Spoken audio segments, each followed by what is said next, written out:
እነዚህ ሰዎች ይህንን የእግዚአብሔርን ቁጣ ብለው የሚያስቡትን ነገር ከእግዚአብሔር ጋር እርቅን ለመፍጠር በጊዜው ይመጣሉ፣ ዋኖስ ይዘው ይመጣሉ። ወይም ደግሞ የሆነ ነገር የሚቀባም የሚለቀለቅም ይሆን ይችላል፣ የሚሰዋም የሚሰጥም ነገር ሊሆን ይችላል፣ ይዘው ይመጣሉ። ስለዚህ አንደኛ መጽሐፍ ቅዱሳዊ የሆነው ስርየት መነሻው የእግዚአብሔር ቁጣ ሳይሆን የእግዚአብሔር ፍቅር ነው። መጽሐፍ ቅዱሳዊ የሆነው ስርየት ከባዕድ የሚለየው ይዘን በምንመጣው እንሰሳ የሚደረግ ስርየት ሳይሆን ወይም ይዘን በምንመጣው ስጦታ ሳይሆን እግዚአብሔር ለሰው ልጆች ባዘጋጀው ስጦታ በልጁ በኢየሱስ ክርስቶስ በኩል የሚደረግ ነው። ስርየት በዚህ አስተምሮ ላይ በኃጢአት ላይ የተቆጣ እግዚአብሔር በክርስቶስ ምትክነት ማርካት ማለት ነው። እግዚአብሔር ቅድስናው፣ ጽድቁ፣ ፍቅሩ ዘላለማዊ ነው። በሰው ማድረግና አለማድረግ አፌክትድ የሚሆን እግዚአብሔር የለም።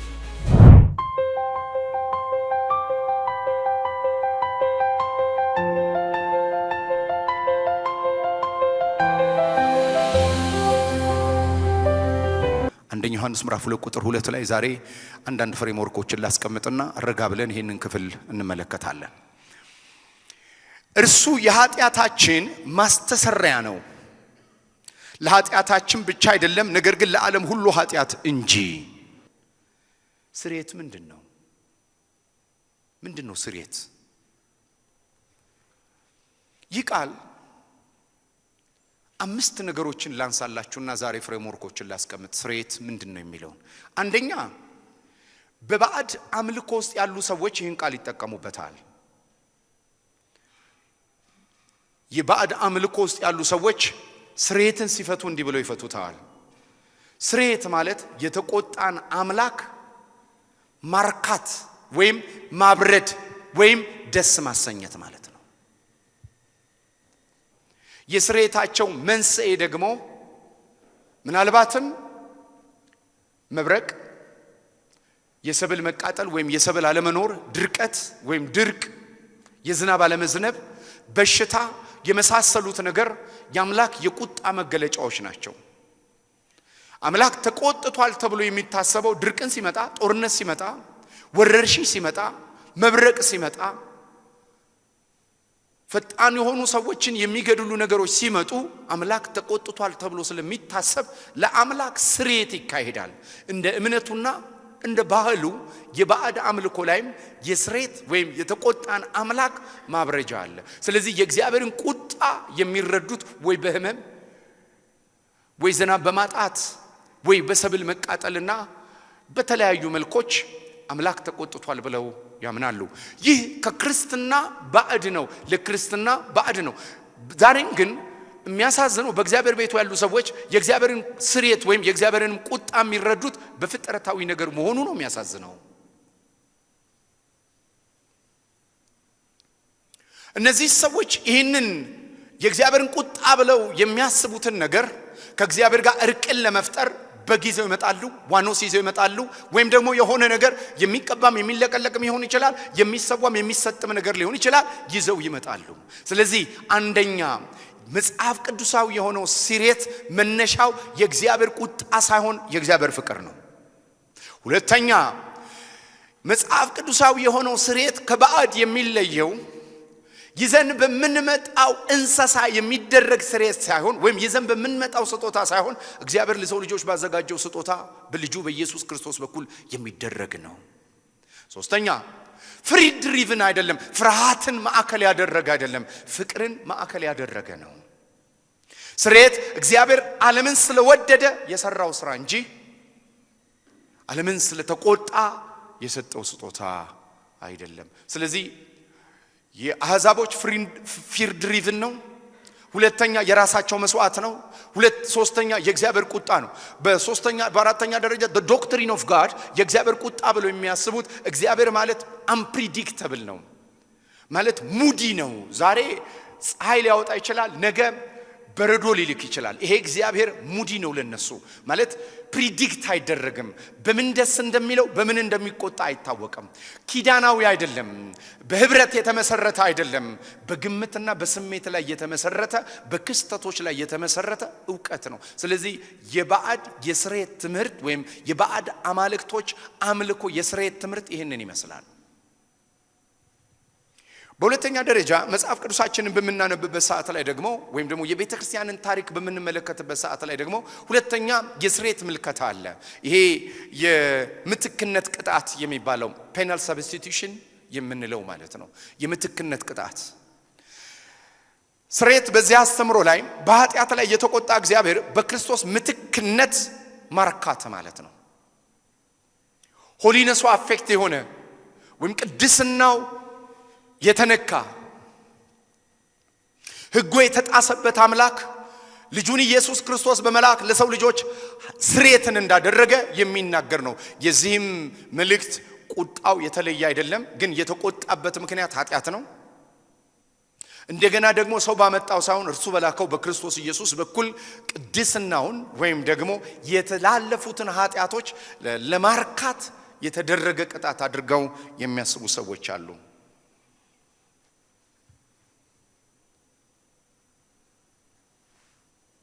ይህ ከእግዚአብሔር ፍርድ አንጻር የእግዚአብሔርን ስርየት የሚረዱ ሰዎች አስተምሮ ነው። ስርየትን ከእግዚአብሔር ፍርድ አንጻር ጋድ ጀስቲስ ሆሊነሱ አፌክት የሆነ እግዚአብሔር የጽድቅ አምላክ ነው። እግዚአብሔር የቅድስና አምላክ ነው። ስለዚህ ኃጢአት በእግዚአብሔር ቅድስና ላይ የተደረገ ነው ብለው ስለሚያስቡ ይህንን ይቀበላሉ። በመሰረታዊ ደረጃ ኃጢአት እግዚአብሔርን አፌክት አያደርገውም። በደንብ ስሙኝ። እግዚአብሔር ቅድስናው፣ ጽድቁ፣ ፍቅሩ ዘላለማዊ ነው። በሰው ማድረግና አለማድረግ አፌክትድ የሚሆን እግዚአብሔር የለም። በጣም ንጹህና ክቡር የሆነው ሰው አዳም ነው። አዳም በኤደን ገነት ኃጢአትን ሰራ። ኃጢአት በሰራ ጊዜ እግዚአብሔር ሲቆጣ አይደለም የምናየው፣ ሲፈልግ ነው የምናየው። ሲፈልግ አዳም ሆይ ወዴት ነህ? በሁለተኛ ሲፈልግ ብቻ አይደለም፣ ካገኘው በኋላ ደግሞ የለበሰውን ልብስ ሲለውጥለት እንመለከታለን። በሶስተኛ ደረጃ ሲያለብሰው ብቻ አይደለም የምንመለከተው፣ ከኤደን ገነት ሲያስወጣው እንመለከታለን። ለምን? የሕይወትን ዛፍ በመብላት ለዘላለም ሞት እንዳይሆን። በአራተኛ ደረጃ ተስፋ ሲገባለት ነው የምናየው። እመጣለሁ አሉ።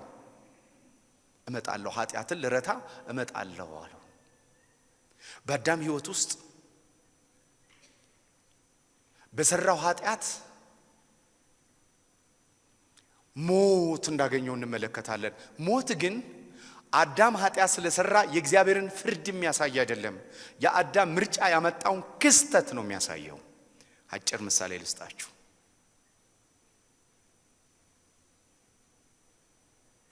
አንድ ልጅ አባቱ ይህንን አድርግ ብሎ ይነግረዋል። ልጁ ያን ሕግ ተጣሰ። ያን ሕግ በጣሰ ጊዜ በጣሰበት ልክ ልጁ ላይ አደጋ ይደርሳል። ልጁ ላይ አደጋ በመድረሱ አባቱ ባህሪውን ያጣል፣ ተፈጥሮን ያጣል። ተጎጂው ልጁ እንጂ አባቱ አይደለም። በሁለተኛ ደረጃ ልጁ ላይ በደረሰበት ነገር አባቱ ኮስት ከፍሎ ገንዘብ አውጥቶ ልጁን ካለበት ችግር ሲፈታው ለአባቱ የተሰራ ነው የምንለው፣ ለልጁ የተሰራ ነው የምንለው? ልጁ የተሰራ ነው። ለልጁ የተደረገ ነገር ነው። ኃጢአት የፍርድ ምልክት ሳይሆን ኃጢአት የጉዳት ምልክት ነው፣ የምርጫ ምልክት ነው። በቀጣዩም ሳምንት እዚህ ላይ ትንሽ እቆያለሁ። በእግዚአብሔር ቤት ውስጥ የብዙ ሰዎች የህይወት እንቅስቃሴና እግዚአብሔር የሚሰራው ነገር በሙሉ ከራሱ አንፃር የሚመስለን ሰዎች አለን። እግዚአብሔር ከራሱ አንፃር አይደለም ልጁን የላከው፣ ከኛ አንፃር ነው። እግዚአብሔር ፍቅር ከሆነ ሰልፊሽ አይደለም። እግዚአብሔር ራሱን አያረካም። ልጁን በመላክ ኦፌንድድ የተደረገውን የራሱን ነገር አይደለም ያስመለሰው። እግዚአብሔር ማንም ሊደርስበት በማይችል ብርሃን ለዘላለም የሚኖር አምላክ ነው። የፍጥረት መኖርም አለመኖር የሱን መኖር አይወስኑም፣ ፕሪዲክት አያደርጉም። እኮ በመዝሙራችን እንዘምራለን፣ በዶክትሪናችን እንጂ የምንሳሳተው። የእግዚአብሔር የህይወት መነሻ ፍቅር ነው፣ ቁጣ አይደለም። እግዚአብሔር የተቆጣው መቼ እንደሆነ ታውቃላችሁ? ኃጢአት ሲገባ። የእግዚአብሔር ቁጣ በኃጢአት ላይ ነው። የእግዚአብሔር ፍቅርስ በዘላለም ውስጥ ነው። ቁጣው ጅማሬ አለው፣ ፍቅሩ ጅማሬ የለውም። ቁጣው ለመጣ ችግር ምላሽ ነው። እግዚአብሔርማ ቢቆጣ ኖሮ እኔና እናንተን ማድረግ ያለበት መሸኘት ነው። እግዚአብሔር እኔና እናንተን ስለወደደ አዳነን። ይሄ እግዚአብሔርን ለማርካት ወይም ከእግዚአብሔር ፍትህ ጀስቲስ አንፃር የተደረገ ሳይሆን ከእግዚአብሔር ፍቅር አንፃር ነው። ይሄ ማለት ግን እግዚአብሔር ፍትሃዊ አይደለም እያለን ነው? እግዚአብሔር አይቆጣም እያለን ነው? ይቆጣል። እግዚአብሔር ፍትሃዊ አምላክ ነው። ግን የእግዚአብሔር ቁጣ ኃጢአት ላይ ነው። ከባህሪው ውጪ ለሆነ የተደረገ ምላሽ ነው። ፍቅሩስ በፈጠረውና በሰራው ስራ ሁሉ መልካም ነው ባለበት የማዳንና ሪስቶር የማድረግ ስራ ነው። ካብራካችን የተወለዱ ልጆችን በእነሱ ላይ የሚኖረን ቅጣትም ቢሆን የምናደርጋቸው ሁሉ ላቭ ቤዝድ ናቸው። እግዚአብሔር ግን ያልፈጠረው ነገር አለ፣ ኃጢአት። በዘፍጥረት ፍጥረት ውስጥ ያላካተተው አለ ኃጢአት የሚባል። እሱን ለማስወገድ እግዚአብሔር ቁጣውን በኃጢአት ላይ ይገልጣል። ሰዎች ታዲያ በእግዚአብሔር ቁጣ ውስጥ ሊኖሩ አይችሉም ወይ ነው? ሊኖሩ ይችላሉ። መቼ ነው ሰዎች በእግዚአብሔር ቁጣ ውስጥ የሚኖሩት? በምርጫቸው። እግዚአብሔር ባዘጋጀው የመዳን ስራ ውስጥ ሰዎች ፈቃደኛ ካልሆኑና ራሳቸውን እግዚአብሔር ሊጠቀልለውና ሊያጠፋው ከወሰነው ጋር በገሃነም ከሚጠቀለለው ጋር ሰው በምርጫው ሊጠቀለል ይችላል። ስሙ ይባረክ። ስለዚህ ስርየትን ስናስብ የእግዚአብሔር አልቲሜት ላቭ፣ የእግዚአብሔር ኮምፕሬንድ የማይደረግ ስፋትና ርዝመቱ ከመታወቅ የሚያልፍ ፍቅር እግዚአብሔር ገልጧል። በደንብ ስሙኝ። በህይወታችሁ ውስጥ ላሉ ችግሮች መፍትሄው እግዚአብሔር እንደሚቀጣ ማወቅ አይደለም፣ እግዚአብሔር እንደሚወዳችሁ ማወቅ ነው። ፍቅር ፍርሃትን ያስወግዳል። ፍቅር የበደልን ብዛት ይሸፍናል። ፍቅር የመንፈስ ፍሬን እንድናፈራ ያደርጋል። የመንፈስን ፍሬ ፍቅር ይልና ይዘረዝራቸዋል። ይሄ በጣም ከግራ ወደ ቀኝ መሪ የነዳው ግራ መሪ የነዳ ሰው ታውቃላችሁ? ግራ መሪ የነዳ ሰው አሁን ቀኝ መሪ ንዳ ብትሉት በጣም እንደሚቸገር ቀኝ መሪ ነው አሁን እያወራው ያሉት። ቀኝ መሪ ለብዙዎቻችን በግራ መሪ ነው አይኖር ነው። ቁጣ በሚል ትምህርት ውስጥ ነው ይኖር ነው። እግዚአብሔር ከኢሴንሱ ከባህሪው ከኢኔት ኔቸሩ ከችሎቱ አይደለም፣ ኢኔት ኔቸሩ ላቭ ነው። God is love። እግዚአብሔር ፍቅር ነው። እግዚአብሔር ፍቅር ነው እንደሚባለው እግዚአብሔር ቁጣ ነው አይባልም። እግዚአብሔር ይቆጣል ግን ይባላል። እየገባችሁ ነው በማውራው? ይሄ በክርስትናችሁ ውስጥ ከእግዚአብሔር ጋር ባላችሁ ህብረት ውስጥ በጣም ወሳኝ ነው።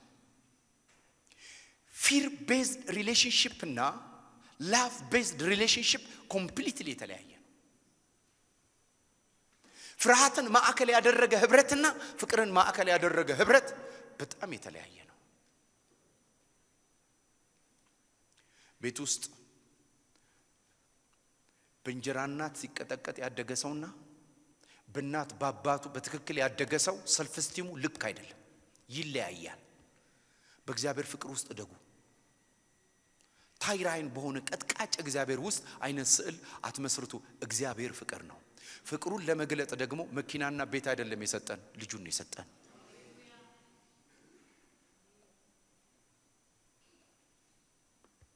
አሜን ነው። ስለዚህ በደንብ ስሙኝ። ኃጢአት የጎዳው የእግዚአብሔርን ባህሪ አይደለም። በኃጢአት ውስጥ የተጎዳው የእግዚአብሔር ህብረት ነው። ከኔ ጋር ናችሁ? እግዚአብሔር በሰው ልጆች ኃጢአት ምክንያት ባህሪውን ሳይሆን ህብረቱን ያጣው። ከፍጥረት ጋር ያለው ህብረት፣ ከሰዎች ጋር ያለው ህብረት ነው ኃጢአት ያበላሸው እንጂ የእግዚአብሔርን ኢኔት ኔቸር አላበላሸው። በኃጢአት የሚበላሽ አምላክ የለንም። እግዚአብሔር ሙዲ ሪአክቲቭ አይደለም። አሁን እኔ ለምሳሌ ከሶል ጋር ጥሩ ግንኙነት አለን። በጣም ወደዋለሁ፣ አከብረዋለሁ። ሰለሞን ግን ጥሩ እስከሚሰራ ድረስ ነው የኔ። ከዛ በኋላ ግን ሌላ ደሞ አለኝ እኔ። እግዚአብሔርን ሰዋዊ አታርጉት። አንድ ኔቸር ነው ያለው። ይኸውላችሁ ሲወዳችሁም የሚወድ ስለሆነ ነው እንጂ የምትወደዱ ስለሆነ አይደለም። ስትሳሳቱም ፍቅሩ አይጨምርም አይቀንስም። ለምን? የእግዚአብሔር ፍቅር ሳብጀክቲቭ አይደለም። የእግዚአብሔር ፍቅር ማን ነው? ኦብጀክቲቭ። ከሆነ ነገር ሪአክት የሚያደርግ አምላክ አይደለም። ዲቫይን ካራክተሩ ነው። ሐና አውቃበት ይሁን ተሳስታ አላቅም፣ ግን ስትዘምር እንዲህ ብላለች፣ ያለ ምክንያት ወዶን በምክንያት አይጠላኝም። ኮንሲስተንስ ከሆነ ሌላው መዝሙር አላቅም ከዚህ ጋር ያለ ምክንያት ከወደዳችሁ ምክንያት ፈልጎ የሚጣላ እግዚአብሔር የለም ማለት ነው። እስቲ ለደቂቃ በመጀመሪያው ፍቅር እግዚአብሔር እንደወደደን አሁንም እየወደደን እንደሆነ ማወቃችሁ ወደሱ እንድትሮጡ ያደርጋችሁ ወደሱ እንደምትሮጡ ያደርጋችሁ አልኩ። ጸልየን ማንጠግበው ይሄ ሲገባን ነው። ዘምረን ማንጠግበው ይሄም ለምን መሰላችሁ? አለመፈለግ፣ መተው፣ ክህደት፣ ጨለማ ይሄ ዓለም የተሞላበት የኑሮ ስርዓት ነው። ከኛ የማይነሳ ፍቅር ያለው ለምን ነው? እናታችሁን የምትወዷት እናታችሁን ለምን እንደምትወዱ ታውቃላችሁ?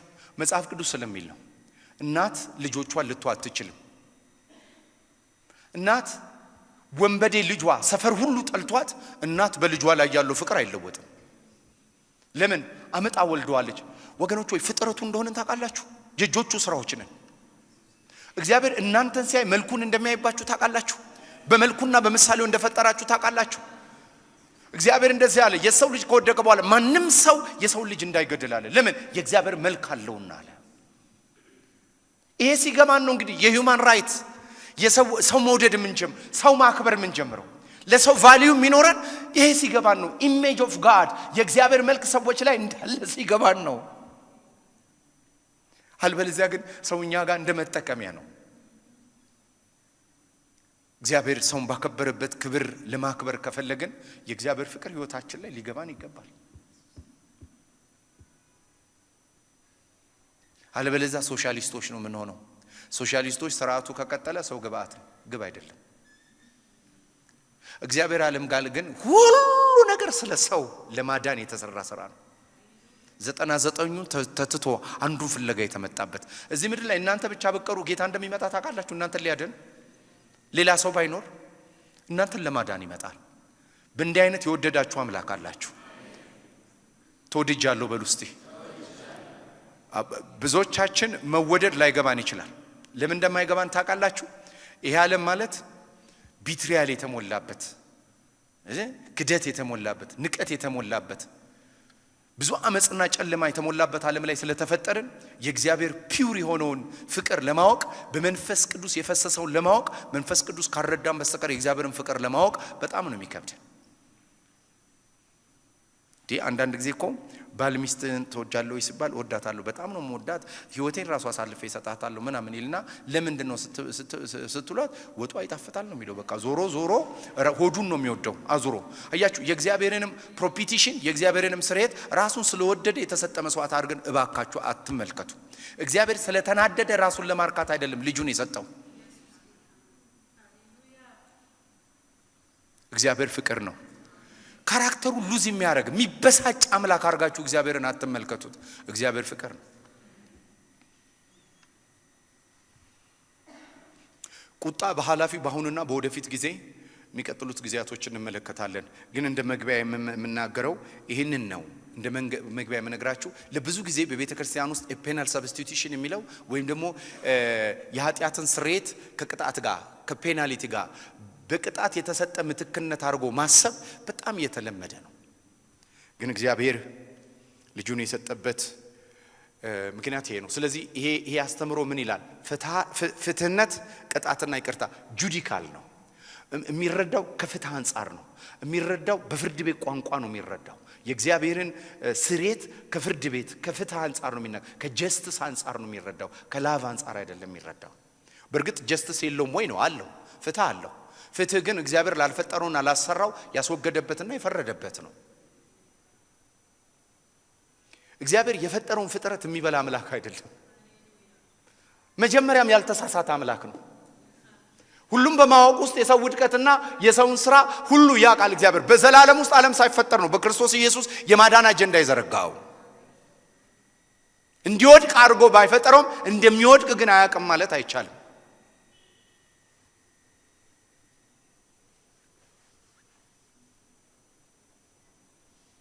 ታዲያ ስርየት ከምን አንፃር እንረዳ?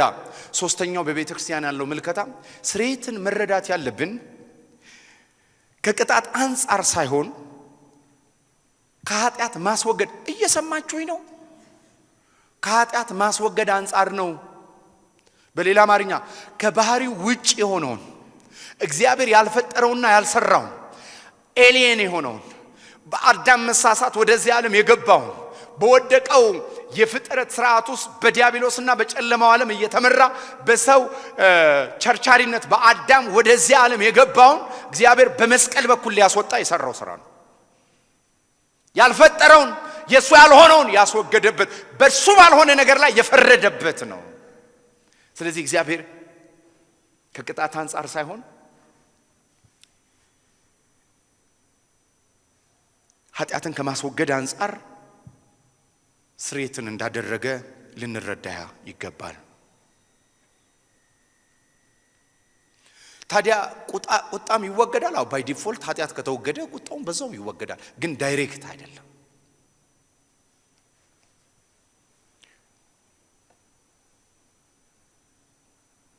ስለዚህ የኃጢአት መወገድ የቁጣ መወገድ ነው የሚል ሐሳብ ነው ያለው። ይሄ በአራተኛ ደረጃ የክርስቶስ ድል የምንለው ወይም ደግሞ የክፋት መሸነፍ ቪክቶሪ ክራይስት የሚባለው ደግሞ የቤተ ክርስቲያን አባቶች ምልከታ ነው። በዚህ ምልከታ ውስጥ ስርየት ከውጊያ አንፃር ነው። እግዚአብሔር ለኃጢአት ስለተከፈለ ዋጋ ሳይሆን የምንመለከተው ለድል የተከፈለ ዋጋ ተደርጎ ይታያል።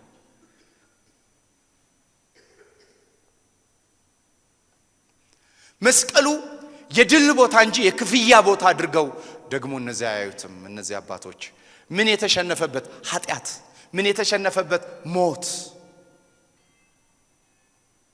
ምን የተሸነፈበት ዲያብሎስ፣ ሶስቱ የተሸነፉበት ቦታ ነው። ሰይጣን ድል የተነሳበት፣ ኃጢአት ድል የተነሳበት፣ ሞት መውጊያው የተነጠቀበት ቦታ ነው። መስቀል የቪክቶሪ ፕሌስ ነው ብለው የሚያምኑ የቤተ ክርስቲያን አባቶች አሉ። ስለዚህ ስርየት ለድል የተከፈለ ዋጋ ነው። የፈሰሰው ደም የድል ደም ነው፣ የቪክቶሪ ደም ነው። ኢየሱስ ለመዋጋት ወጥቶ ኃጢአትን ያሸነፈበት፣ ሞትን ያሸነፈበት፣ ዲያብሎስን ያሸነፈበት የቪክቶሪ ፕሌስ ነው። እነዚህ ቪክቶሪ ክራይስት ይባላል፣ ወይም ደግሞ መስቀሉን ከድል ነሽነት የሚመለከቱ አስተምሮ ነው። አምስተኛ ቤዛ ወይም ራንስ የምንለው ነው። ይሄ ብዙ ተከታይ የሌለው ግን ቀደምት ትምህርት ነው። በቤተ ክርስቲያን ውስጥ ቀደምት አባቶች ባይዘው አምስቱንም ስትፈትሹት የኢየሱስ ክርስቶስን የመስቀል ስራ ወይም ስርየትን ወይም ቤዛነትን ወይ አንድ አስተማሪ ወይ እናንተ ወይ ስትዘምሩ ወይ ስትጸልዩ ወይ ስትሰብኩ ከአምስቱ አንዱ ውስጥ ናችሁ። ከአምስቱ አንዱ ውስጥ ናችሁ። ይሄ ቤዛነት ወይም ራንሰም ፔይመንት የሚባለው ፊልም ብዙ ጊዜ ስትመለከቱ ሰዎች ሀብታም ባለጠጋ የሆኑ ሰዎች ንብረት ያላቸው ሰዎች በማፊያ ልጆቻቸው ይታፈናሉ ወይ ሚስታቸውን ወይ ልጃቸው ይታገታሉ። ስለዚህ ለታጋች የተከፈለ ክፍያ አድርገው ያስባሉ። ኦሪገን ዋኑ የቤተክርስቲያን አባቶች አንዱ ኦሪገን እንደዛ የሚያስበው ነው። ስለዚህ የኢየሱስ ክርስቶስ ደም ለዲያብሎስ የተከፈለ ማስለቀቂያ ነው ብለው ነው የሚያስቡት። በመጀመሪያ ደረጃ ሰው በባለቤትነት የእግዚአብሔር ነው። ሰይጣን ሰውን ያገኘው ተሰርቆ ነው። የዓመት በዓል በግ ለፋሲካ የተገዛ በግ አርጋችሁ አስቡት። ሰው ከዛ ገመድ ይበጥስና ይሄ በግ ጎረቤት ይገባል።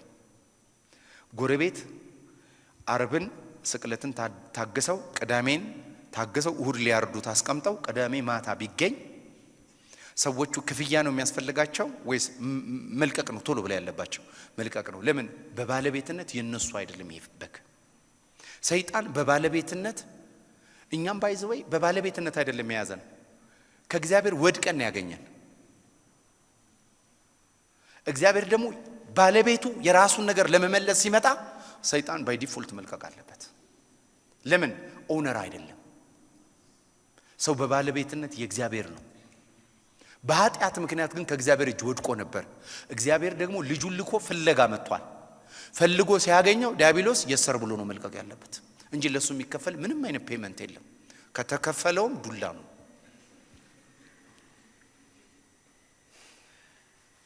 እየገባችሁ ነው? ስንት ነገር አወራኋችሁ? 5 ነገር አወራኋችሁ። 5 ነገር አውርቻለሁ። ስርየት ለእናንተ የትኛው ነው? ፕሪዲክት የማይደረግ ካራክተር ይሄንን ህይወታችን ውስጥ እንዳለ ልንገራችሁ። እኔ አሁን በክርስትና የመጀመሪያ እድሜ ላይ ጌታን ባገኘሁበት ጊዜ ውስጥ ትምህርት ሲሳካልኝ ግሬዴ ጥሩ ሲሆን ከሰዎች ጋር ምናምን ሰላም ሰውን ሰላም ነኝ። ከዛ በኋላ የሆነ ነገር ያዝ እንዳለ ሳስብ እግዚአብሔር ተቆጣ ብዬ ነው ማሰብ። ስለዚህ ምንም እንኳን የበግ ደም ባላመጣ ጸሎት ነገር ጾም ነገር የእግዚአብሔርን ቃል አገልግሎት ተፈተፍ እላለሁ ሊሆንሽ ነገር ለምንድነው በልጅነት እድሜ እንግዲህ ያው እግዚአብሔር ይቆጣል ብዬ የማስበው በክስተቶች ነው። እያደኩ ሲሄድ ግን እግዚአብሔር በሰማይ ሆኖ የማርክስና የእንግሊዝ ፎቶ አያቴ ሰላም ብላለች እንደዚህ ተሳልማለች። እኛ ሰፈራ 4 ኪሎ ነው የተወለድኩት ባታ ትምህርት ቤት ላይ ተሳልማቸዋለች። ሶስቱ ስላሴዎች መስሏቸው እና ፊታቸው ሶስቱ ስላሴዎች ለማንም እንዳትናገሩ እኔ ሶስቱ ስላሴዎች እዛ ተሰለው ስመለከታቸው ፊታቸው ራሱ የተፈታ አይመስለኝም። እግዚአብሔር እሱ ራሱ ነው የሚመስለኝ የሚለኝ ማለት ነው። የሆነ ነገር ስሳሳት ሰዋሽ ሳጠፋ እንደዚህ ቁጥጥ የሚል ይመስለኛል። ስለዚህ ይሄን ቁጣ ለማሸነፍ መደዳውን ንስሐ ገባለሁ።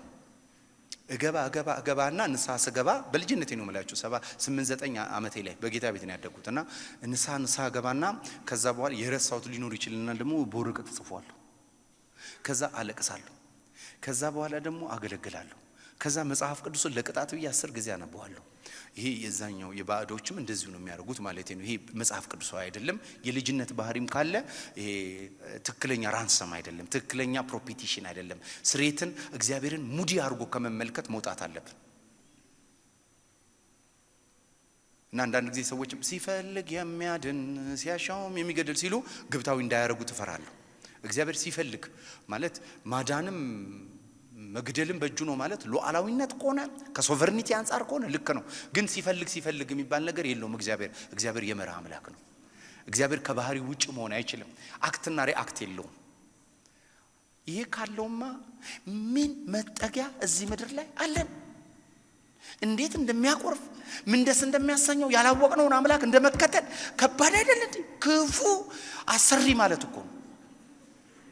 ቦስ አለቃችሁ ጧት ማለዳ ይዞት የሚመጣው ፊት መነሻውን ካላወቃችሁ እንደምትርበደበዱ እኮ ናችሁ። ደስ አለው ብላችሁ ስትመለከቱ ደግሞ በፊቱ ደስ እንደሚላችሁ። ስለዚህ እግዚአብሔር በእንዲህ አይነት ነገር እንዳንረዳው ጌታ ይርዳን።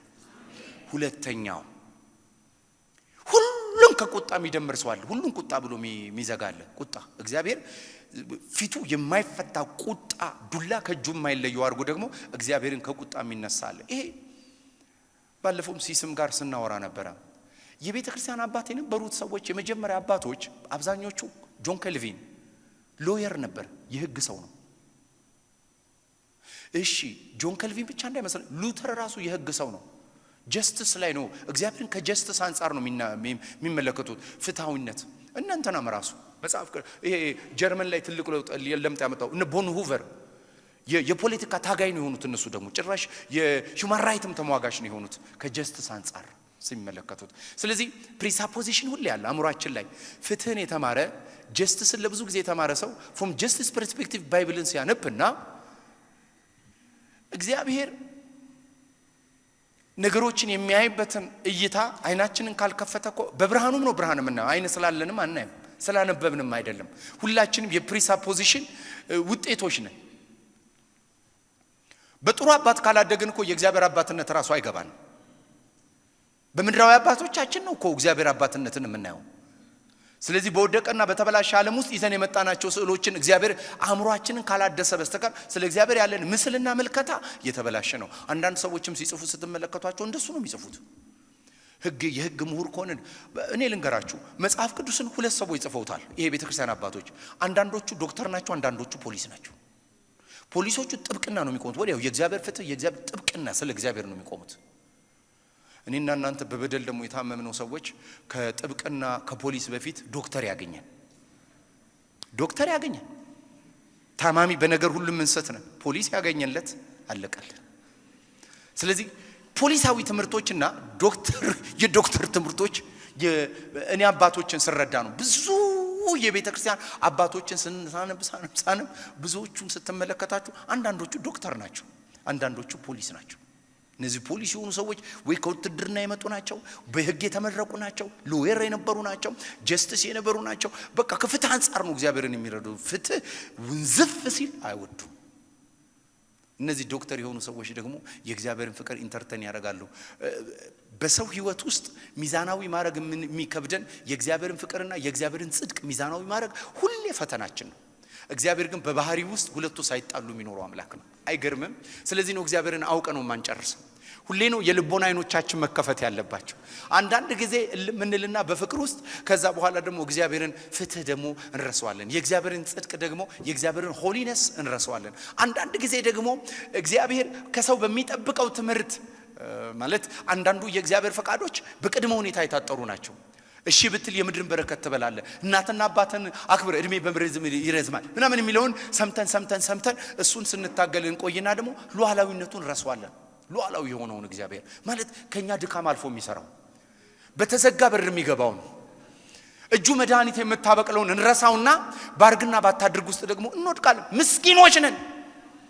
ምስኪኖች እየመለሰ ካልሰራን በስተቀር በአንድ የእግዚአብሔር ባህሪ ውስጥ ሄደን መወተፋችን አይቀርም። ሆሊስቲክ የሆነውን የእግዚአብሔር ኮምፕሬንድ አያደርገውም አእምሯችን። ስለዚህ ይህንን ትምህርት እያስተማረን እንዲህ ብለን ነው የምንጸልየው። እግዚአብሔር ሆይ እንድረዳ እርዳኝ፣ የልቦና አይኖቼን አብራ ብለን ነው እንጂ መጸለይ ያለብን። እግዚአብሔር ከመመርመር ያለፈ ማንም ሰው ሚዛናዊ አድርጎ የእግዚአብሔርን ካራክተር ኮንሲስተንስ አድርጎ መቀመጥ ሁሉ ጊዜ ይከብደናል። እግዚአብሔር ውስጥ ግን ጽድቁ ከፍቅሩ ቁጣው ከምህረቱ ሳይጣሉበት የሚኖር ኮንሲስተንስ አምላክና መልካለን። እግዚአብሔርን በሁለንተናው እንድናቀው ይርዳን። በሁለንተናው ማወቅ ይሁንልን። አሜን ነው። አንዳንድ ጊዜ እቺን ነግሬያችሁ ልጸልይ። ቲክቶክ ላይ ዩቲዩብ ላይ ምናምን ላይ አንዳንድ ልጆችን ስመለከት አንዳንዱ ብድግ ብሎ ጠበቃ ነው። በቃ እግዚአብሔር ፖሊስ ነው። አቤት ኢየሱስ ይወደቀለት አልኩኝ።